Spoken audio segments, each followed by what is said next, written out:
বিসমিল্লাহির রহমানির রহিম। আসসালামু আলাইকুম। এখন শীতকাল মানে পিঠা খাওয়ার সিজন। তাই তো আমি সকাল সকাল বানিয়ে ফেললাম ডিম চিতই।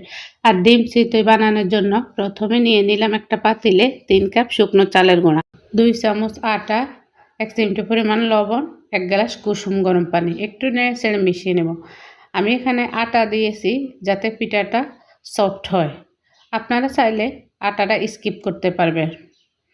এভাবে নেড়ে মিশিয়ে নেব। তারপর দিয়ে দিলাম আবারও 1/2 কাপ কুসুম গরম পানি। একটু নেড়ে মিশিয়ে নেব। এখন দিয়ে দিলাম ডিম। আমি এখানে 2টি ডিম ব্যবহার করছি। চাইলে আপনারা ডিমের পরিমাণটা বাড়িয়ে দিতে পারেন। যেহেতু এটা ডিম চিতই পিঠা, সেক্ষেত্রে ডিমের পরিমাণটা বাড়িয়ে দিলে পিঠাটা খেতে কিন্তু মজা হবে। অনেকে এই পিঠাটাকে খোলাজা পিঠা নামেও চিনে থাকে। যেহেতু আমাদের বাড়ি চাঁদপুর, তাই ডিম চিতই পিঠা নামে চিনে থাকে। আপনাদের এলাকায় এই পিঠাকে কি নামে চিনে থাকেন একটু কমেন্ট করে জানাবেন। আমি একটা চামচের সাহায্যে এভাবে নেড়ে চেড়ে মিশিয়ে নিতেছি। চাইলে এই কাজটা আপনারা হাত দিয়েও করতে পারেন। আমি আরও 1/2 কাপ পরিমাণ কুসুম গরম পানি দিয়ে দিলাম। এভাবে নেড়ে চেড়ে মিশিয়ে নেব। আজকে পিঠার ব্যাটারের মধ্যে আমি কোনো ঠান্ডা পানি অ্যাড করি নাই। আপনারা যদি ব্যবহার করেন তাহলে প্রথমে ঠান্ডা পানি দিবেন, তারপরে গরম পানি দিবেন। এই যে ব্যাটারের কনসিস্টেন্সিটা ঠিক এরকম হবে। চুলা একটা লোহার কড়াই বসিয়ে দিলাম। কড়াইটাকে ভালোভাবে গরম করে নিলাম।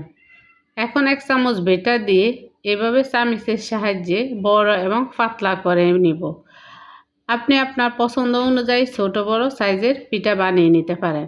এখন ঢাকনা দিয়ে 2 মিনিট রেখে দিলাম। ফিরে আসলাম 2 মিনিট পর। মাশাআল্লাহ, খুব সুন্দর হয়েছে পিঠাটা। এভাবে আমি সবগুলো পিঠা বানিয়ে নেব। দেখুন পিঠাটা খুব সুন্দরভাবে উঠে আসছে, কারণ এই কড়াইটা আমার রেগুলার ব্যবহৃত। আপনারা চাইলে পাইপেনও পিঠা তৈরি করে নিতে পারেন। পিঠা বানানো শেষ, এখন খাওয়ার পালা। আমি যেহেতু নারকেল অনেক পছন্দ করি, তাই নারকেলের সাথে খেজুর গুড় নিয়েছি। আপনারা ভর্তা বা যে কোনো আইটেম দিয়ে পিঠাটা খেতে পারেন। তবে পিঠাটা কিন্তু খেতে অনেক বেশি মজা হয়েছে।